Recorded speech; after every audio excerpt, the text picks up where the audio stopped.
Salut à toi petit scarabée, bienvenue sur la chaîne de Nail28, la chaîne où on parle biohacking entre autres. Aujourd'hui j'aimerais te parler d'un livre que j'ai lu pendant l'été et qui m'a fasciné. En fait je dois te dire que je vais pas du tout être objectif pendant cette vidéo parce que c'est un livre de Malcolm Gladwell qui s'appelle Blink, le pouvoir de penser sans penser. Je vais pas du tout être objectif parce que je suis un fan de cet auteur. Il peut faire n'importe quoi, écrire un livre où il décrit les nuages que je vais être fan. Il a écrit le fameux Outlier, donc je te conseille si tu as pas ce livre, puis si tu as pas lu ce livre, il en a écrit plein d'autres, je te les conseille tous vraiment. De quoi parle ce livre? Ce livre parle de l'intelligence inconsciente, en tout cas l'intelligence d'arrière-fond, de l'intuition, on peut résumer ça par l'intuition, cette intelligence. Dans la vie, en tout cas lors du développement de l'être humain, parfois il faut prendre des décisions très rapides. Donc quand on était dans la savane, s'il y avait un animal qu'on n'avait jamais vu qui surgissait, il fallait pas, c'était pas le moment de philosopher, il fallait prendre une décision rapidement. Ou s'il y avait une situation qu'on n'avait pas connue de danger, il fallait pouvoir prendre des décisions très très très rapides. Et du coup, si tu veux, on a deux formes d'intelligence. On a une intelligence raisonnée. Donc si tu as un problème et que tu dois prendre le temps de réfléchir sur ce sujet, tu vas utiliser ton cortex préfrontal, entre autres, et tu vas réfléchir, tu vas raisonner. Mais on a une autre façon d'être intelligent. Bon, déjà, quand tu roules en voiture, tu as une sorte d'intelligence qui permet de regarder, d'avoir une vision périphérique, de passer la vitesse, d'embrayer, tout ça c'est une forme d'intelligence, sans réfléchir, tu vois, sinon ça serait trop dur. Donc on fait plein de choses sans réfléchir. Et cette intelligence, c'est aussi l'intelligence de la première impression. Lorsque tu rencontres des gens, tu te fais une impression. Le plus souvent elle est juste. Tu sais pas pourquoi elle est juste, mais elle est juste. Et il y a des minorités de cas où ta première impression est fausse. Mais c'est juste, tu serres la main de quelqu'un, la façon dont il te serre la main, la façon dont il sourit, la façon dont il te regarde, ou il te regarde pas d'ailleurs, la façon s'il te serre la main droite ou gauche, ou s'il te fait le pire, c'est quand il te tend la main gauche retournée, c'est vraiment qu'on en a rien à foutre de ta gueule. Bref, il y a tout un tas d'éléments qui te laissent penser ou te permet de prendre des décisions sur base de données partielles. Donc l'intelligence inconsciente est vraiment forte pour réfléchir et prendre des décisions sur base de données incomplètes. Alors si tu veux, je peux te donner encore une analogie. Fut un temps, petite digression, tu m'excuseras, fut un temps j'étais très très intéressé par les supercalculateurs. Alors si tu veux, les supercalculateurs, c'est des ordinateurs super puissants. Et j'étais passionné par ça parce qu'il y avait le top 100 des supercalculateurs. Donc je te mettrai un lien en description si tu es intéressé. Et à l'époque où je m'intéressais à ça, on allait passer la barrière du pétaflop. Pétaflop, c'est l'unité des supercalculateurs qui est le calcul en virgule flottante, mais tu n'as pas besoin de savoir ça. Et c'était la guerre à l'époque entre Japon, Chine et Amérique et les États-Unis. Maintenant, il me semble qu'ils ont passé les 100 pétaflops, donc c'est beaucoup plus. C'est énorme. Et que ce soit la Chine qui mène la danse. Donc j'ai un peu arrêté de suivre, mais c'est important parce qu'il faut savoir que l'intelligence est le nerf de la guerre. Si tu veux, on pense souvent que la guerre, c'est celui qui aura l'arme la plus forte. Mais de nos jours, ce n'est pas le cas. Il y a une guerre qui se passe au niveau de l'intelligence. Celui qui a le plus grand calculateur peut faire des prévisions les plus bonnes, peut modéliser, faire des modèles sur des systèmes chaotiques comme le climat et les choses comme ça. Et c'est vraiment le nerf de la guerre. Il peut faire des calculs pour casser des codes. Et c'est vraiment une arme de guerre. Comme la cryptographie, c'est une arme de guerre. Tu sais que toi, tu ne peux pas crypter tes messages au-delà d'un certain niveau, parce qu'au-delà d'un certain niveau, c'est militaire, c'est interdit. Si les États ne peuvent pas casser ton code, ça va les embêter. Donc voilà, je ferme ma parenthèse. Alors le livre donne un exemple au début de cette intelligence inconsciente ou de cette intuition à l'œuvre. Il explique qu'un musée avait acheté une statue et il avait fait toutes les vérifications qu'il pensait nécessaires et il était sûr d'avoir acheté une bonne statue. Et lorsqu'ils ont exposé ces statues, certains experts ont très vite émis des doutes. Alors sur quelle base ils ont émis des doutes? Ils ne savent pas vraiment. En fait, c'est ça qui est beau. C'est qu'un expert va regarder cette statue, enfin les experts ont regardé cette statue et savaient qu'il y avait un truc qui louchait. Alors c'était pas sur base d'une réflexion consciente, c'était plutôt sur une inconscience. Inconsciemment, ils savaient qu'il y avait un truc qui clochait sans savoir pourquoi. Et ça, c'est vraiment l'intelligence inconsciente qui est à l'œuvre. Même toi, ça se trouve, tu as des domaines d'expertise, que ce soit de l'immobilier, des voitures anciennes ou que sais-je. Et parfois, il te faut très vite, très peu de temps pour savoir que c'est une affaire ou une mauvaise affaire. Ou si tu chines des timbres, des casques, ou peu importe ce que tu fais et quelle est ta passion, tu as sûrement un domaine d'expertise où du premier coup d'œil, tu sais que c'est une affaire, c'est pas une affaire, ou que sais-je. Donc dans le livre, il donne aussi l'exemple de psychologues qui ont mis au point une observation de 10 minutes de couple. Et à partir de cette observation, ils pouvaient très facilement prédire si ce couple allait durer ou pas. Donc le livre en anglais, il parle de snap jugement, de jugement très rapide, avec très peu d'informations, comment émettre des jugements très justes. Mais vous avez probablement aussi fait le test en allant chez des amis, vous voyez des couples ou un nouveau couple et vous savez que ce couple va battre de l'aile, juste par la façon dont ils se parlent, dans l'embrouille, dans les regards et les choses comme ça. Donc c'est l'intelligence inconsciente qui est à l'œuvre. C'est la même chose, c'est le même principe que le speed dating. En faisant des rencontres très rapides de speed dating, on peut très vite savoir si cette personne nous convient ou pas. Après, il y a toujours une probabilité d'erreur, ça on ne saura jamais, mais voilà, c'est le principe du speed dating ou du job dating, hein, où un employeur rencontre un employé et avec très peu de temps, on peut savoir, en tout cas ils peuvent savoir s'ils vont se convenir l'un l'autre. Donc dans le bouquin, l'auteur parle d'intelligence inconsciente et aussi de snap jugement, dans la manière de prendre des décisions avec peu d'informations.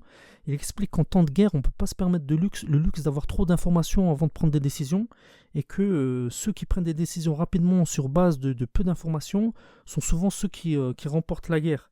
Il donne aussi, si tu es entrepreneur, il dit que tu dois prendre les décisions quand tu as entre 40% et 70% de l'information. Si tu attends d'avoir trop d'informations, ça va pas aller. Je crois que c'est le fondateur d'Instagram, je ne suis pas sûr, qui a dit si tu es fier de ton produit lorsque tu le lances, c'est que tu l'as lancé trop tard.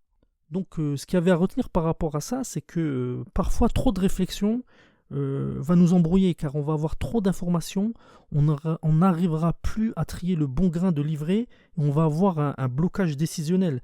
Donc attention, si tu es manager ou si toi tu es du genre à te poser trop de questions, essaie de prendre des décisions, enfin je ne dis pas qu'il faut faire ça, c'est ce qu'il dit dans le bouquin. En tout cas, il préconise de prendre des décisions rapides. Et que plus on attend, à partir d'un moment où il y a un optimum, un sweet spot, où là on peut prendre la décision, et si on entend trop et qu'on a trop d'éléments de réflexion, on va être complètement embrouillé et c'est pas sûr qu'on prenne la bonne décision. Il donne aussi un exemple qui est très très intéressant, c'est l'exemple d'un service d'urgence aux États-Unis. Alors tu sais que aux États-Unis, comme en Europe d'ailleurs, les services d'urgence sont saturés. Et aux États-Unis, dès qu'il y avait quelqu'un qui venait aux urgences pour suspicion de crise cardiaque, ils hospitalisaient, en tout cas ils faisaient les tests, ils faisaient toutes les batteries de tests, et ils se sont aperçus que ça saturait les urgences. Il y a certains hôpitaux, et un hôpital en particulier, il me semble, avait sur base de quelques tests, pas 100 000, mais quelques tests, pu trier, on le renvoie à la maison ou on l'hospitalise. Et ils avaient une grosse probabilité de réussite, beaucoup mieux que ceux qui hospitalisaient tout le monde ou renvoyaient tout le monde à la maison. Donc vraiment, comment prendre une bonne décision sur base de peu d'informations. Ce que j'aimais dans le livre aussi, donc il parle donc du subconscient et comment le subconscient, faire confiance pas à son subconscient, à son inconscient peut être une bonne chose, mais il donne aussi les dangers de faire ça. Et il donne l'exemple d'un vendeur de voitures qui battait tous ses collègues en matière de vente, et pour une seule et bonne raison, c'est qu'il ne prenait pas en compte les préjugés, parce que le problème de notre intelligence inconsciente, c'est qu'elle a baigné aussi dans des préjugés, des préjugés sociétals, etc. Et du coup, les décisions qu'on pense venir de nous sont aussi floutées par des préjugés. Et ça, c'est le danger. Et donc, ce vendeur de voitures faisait en sorte de ne pas avoir de préjugés. Que quelqu'un semble riche ou pauvre, basané ou pas, qu'il soit une femme ou un homme, obèse ou maigre, il les traitait tous de la même manière. Et je crois qu'on a tous fait l'expérience de rentrer dans un magasin avec la ferme intention d'acheter un produit, et du fait qu'on nous ait pas considéré dans le magasin, on est ressorti, on a dit je vais pas acheter. Moi ça m'est arrivé, je suis rentré avec la ferme intention d'acheter une voiture dans un garage, une voiture neuve à l'époque. Et j'avais pas été considéré, enfin c'est l'impression que j'avais pas été considéré par les vendeurs. Du coup je me suis barré et j'ai acheté dans un autre garage. Voilà, je pense que ça nous est tous arrivé. Et ce vendeur là, probablement les mauvais vendeurs ont une intelligence inconsciente qui leur dit bon, celui-là c'est pas la peine que je perde mon temps avec lui. Et donc alors que j'aurais pu acheter, ou d'autres personnes auraient pu acheter. Donc vraiment il y a des biais à cette intuition. Il donne aussi l'exemple d'un président, Harding, qui à l'époque, en tout cas moi je ne connaissais pas ce président américain, qui était l'un des plus mauvais présidents. Mais il présentait très bien. Et du coup, les Américains ont voté pour lui parce que inconsciemment, il avait l'air d'être un bon président. Et ce fut une catastrophe. Donc aussi, les intuitions peuvent mener aussi à des catastrophes si on ne fait pas attention. Et ce qui est intéressant dans le livre, il montre que on a tous des biais et on a tous des préjugés. Il parle d'un test qui s'appelle IAT, Implicit Association Test, un test d'association de l'université de Harvard qui est assez effrayant. Tu peux le faire si tu veux sur Internet et qui montre à quel point, même si tu penses ne pas avoir de préjugés, tu as plein de préjugés. Donc c'est impossible pour moi de résumer tous les exemples qu'il y a dans le livre, mais il y a encore un exemple de comment Coca-Cola s'est planté en essayant d'imiter Pepsi. Et il se trouve que dans des tests à l'aveugle, Pepsi était préféré à Coca-Cola. Et donc Pepsi se vantait d'être préféré à Coca-Cola dans des tests à l'aveugle. Et du coup, du côté de Coca-Cola, ils ont tous paniqué. Ils ont refait ces tests à l'aveugle et ils sont aperçus qu'effectivement, dans les tests à l'aveugle, Pepsi était préféré à Coca-Cola. Et du coup, ils ont changé leur formule. Et ce qui s'est passé, c'est que les ventes se sont effondrées.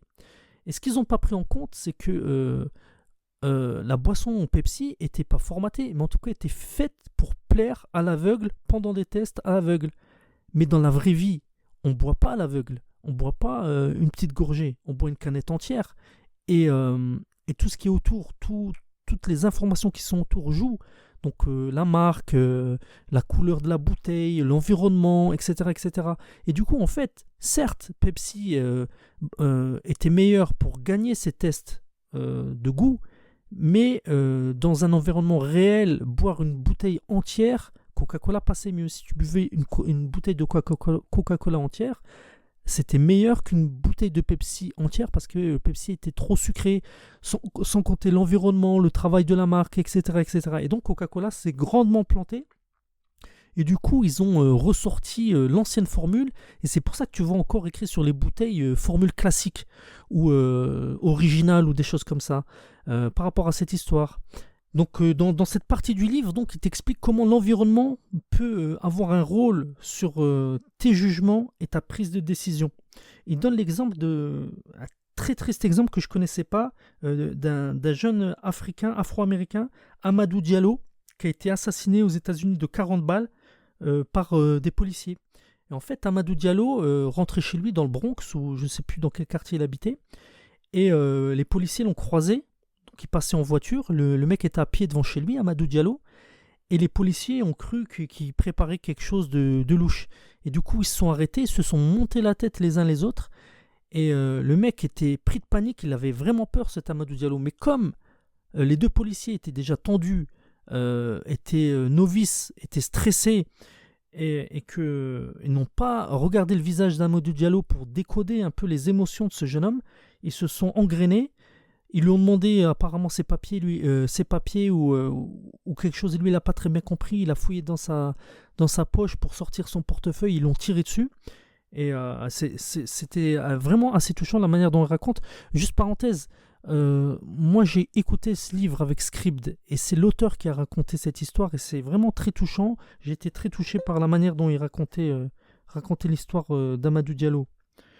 Et donc voilà, donc en situation de stress, il faut vraiment ralentir le tempo parce que, à l'inverse, lorsque tu es stressé, tu risques de prendre des mauvaises décisions. Il faut ralentir, il faut faire les choses beaucoup plus doucement pour prendre des bonnes décisions. Pour pas faire des drames comme ces policiers ont fait en s'engrainant les uns les autres, en faisant tout très vite et au final en tuant quelqu'un de plus de 40 balles. Donc dans ce livre aussi, il y a un exemple sur des enfants autistes qui, bien qu'étant très intelligents, ont des problèmes à décoder, à avoir des jugements rapides en décodant les émotions, donc ils n'arrivent pas à voir si les gens blaguent ou pas, comprennent pas le second degré. C'était vraiment une partie très intéressante du livre. Ce livre se termine par un chapitre sur les auditions à l'aveugle et comment les auditions à l'aveugle ont changé beaucoup de choses, surtout dans l'industrie de la musique. Donc souvent, avant on faisait des auditions où on prenait des musiciens avec des auditions face à face. Et ils se sont rendus compte que depuis qu'ils ont introduit les auditions à l'aveugle, beaucoup plus de femmes sont arrivées à des postes de musiciens aux responsabilités. Il raconte l'histoire, je ne sais plus si c'est d'une chinoise ou d'une japonaise, qui avait auditionné à l'aveugle pour un instrument qui était en général réputé pour être un instrument joué par des hommes. Et au final, lorsque ils ont fait rentrer le gagnant, qui était en fait une gagnante, les auditeurs ont vu que c'était une femme, ils étaient très très très déçus. Et à tel point qu'ils l'ont fait galérer pendant plusieurs années. Elle a même porté procès contre eux, elle a gagné. Mais s'il n'y avait pas eu ces auditions, à l'aveugle, l'intelligence inconsciente de ces auditeurs aurait été troublée par le décorum, par le sexe de la femme, par ses réactions, par tout ça. Donc, aurait été parasité. D'où l'intérêt, dans certains cas, de faire des auditions à l'aveugle, contrairement avec l'exemple de Pepsi, où à l'inverse, c'est contre-productif. Donc, en conclusion, c'est un super livre qui parle d'intuition, qui parle des biais de l'intuition, des échecs et des réussites qui ont eu lieu avec l'utilisation ou non de l'intuition. Et donc, je te conseille, surtout si dans ta vie tu as souffert de discrimination, que ce soit pour ton sexe, ta religion, ton poids, ta taille, tes attirances sexuelles, etc., etc. C'est vraiment un bouquin intelligent, très bien fait et vraiment que je recommande. Sur ce, à bientôt.